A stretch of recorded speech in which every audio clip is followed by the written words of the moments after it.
একজন মায়ের চোখে যেমন বাংলাদেশ, তেমন একটি বাংলাদেশ আমরা গড়ে তুলতে চাই। রাজনৈতিক মঞ্চ থেকে এবার সরাসরি চিকিৎসকদের প্রতি হাত বাড়ালেন বিএনপির ভারপ্রাপ্ত চেয়ারম্যান তারেক রহমান। লন্ডন থেকে ভার্চুয়াল মাধ্যমে রাজধানীর চিকিৎসক সমাবেশে যোগ দিয়ে তিনি স্পষ্ট ভাষায় জানালেন, দেশের স্বাস্থ্য ব্যবস্থা ঢেলে সাজাতে শুধু রাজনৈতিক নেতৃত্ব নয়, প্রয়োজন আপনাদের সক্রিয় অংশগ্রহণ। তারেক রহমান বলেন, স্বাধীনতার এত বছর পরও বাংলাদেশের সাধারণ মানুষ ন্যূনতম স্বাস্থ্যসেবা থেকে বঞ্চিত। সরকারি হাসপাতালগুলোতে পর্যাপ্ত চিকিৎসক নেই আধুনিক যন্ত্রপাতি। গ্রামীণ অঞ্চলে প্রাথমিক স্বাস্থ্যকেন্দ্রগুলো প্রায় অচল। এ পরিস্থিতিতে তার দাবি 31 পয়েন্ট পরিকল্পনা শুধু প্রতিশ্রুতি নয়, বাস্তব প্রয়োগের নকশা। পরিকল্পনায় রয়েছে গ্রামীণ স্বাস্থ্যকেন্দ্রে 24 ঘন্টা চিকিৎসক উপস্থিতি নিশ্চিত করা, মাতৃ ও শিশু মৃত্যু হার কমাতে বিশেষ কর্মসূচি, প্রতিটি জেলায় আধুনিক ডায়াগনস্টিক সুবিধা, স্বল্প আয়ের মানুষের জন্য বিনামূল্যে প্রাথমিক চিকিৎসা, চিকিৎসকদের জন্য আধুনিক প্রশিক্ষণ ও নিরাপদ কর্মপরিবেশ। তারেক রহমান স্পষ্ট করলেন, বিষয়টি কোনো দলীয় প্রচারণা নয়, বরং মানবিক দায়বদ্ধতার অংশ। স্বাস্থ্যসেবা নিয়ে রাজনীতি করলে জনগণ ক্ষতিগ্রস্ত হয়। আমরা চাই যেই সরকারই থাকুক এই পরিকল্পনা কার্যকর হোক।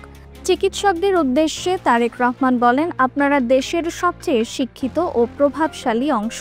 আপনাদের নীরবতা বা উদাসীনতা দেশের অসুস্থ জনগোষ্ঠীকে আরও বিপদে ফেলছে।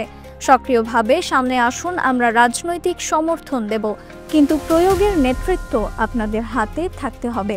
তারেক রহমানের ভাষণে শাসক দলের প্রতি ইঙ্গিত ছিল। তিনি বলেন, বর্তমান সরকার স্বাস্থ্য খাতে যত বরাদ্দ দেয় তার বড় অংশই অপচয় হয় অনিয়ম, দুর্নীতিতে। ঔষধের গুণমান নিয়ন্ত্রণ নেই, সরকারি ক্রয়ে স্বচ্ছতা নেই। এই অবস্থা পরিবর্তন না করলে কোনো পরিকল্পনাই সফল হবে না। তিনি আরও অভিযোগ তোলেন যে বর্তমান সরকারের ব্যর্থতার কারণে জনগণ বেসরকারি চিকিৎসার উপর নির্ভরশীল হয়ে পড়েছে। দরিদ্র মানুষ চিকিৎসা খরচ জোগাতে সর্বস্ব বিক্রি করছে। এটাই কি স্বাধীনতার 50 বছরে আমাদের অর্জন? প্রশ্ন ছুড়ে দেন তিনি।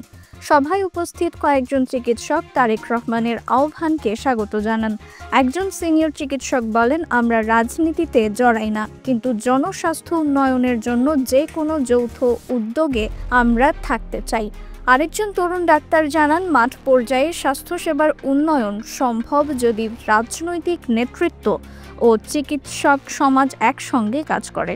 তারেক রহমান তার বক্তব্য শেষ করেন এক আবেগঘন বার্তায়। তিনি বলেন, এই দেশ আমাদের, এই মানুষ আমাদের। চিকিৎসকদের শপথ কেবল রোগ সারানো নয়, বরং সুস্থ সমাজ গড়া। আজকের ডাক শুধু রাজনৈতিক নয়, আপনার, আমার, আমাদের সবার মানবিক দায়। আসরের শেষে চিকিৎসক সমাজ ও রাজনৈতিক নেতৃত্বের যৌথ পরিকল্পনায় স্বাস্থ্যসেবা সংস্কারের আশাবাদ দেখা দিলেও বাস্তবায়নের পথ এখনও দীর্ঘ। তবে তারেক রহমানের এই সরাসরি ডাক অনেককে নড়ে চড়ে বসিয়েছে বলেই মত পর্যবেক্ষকদের।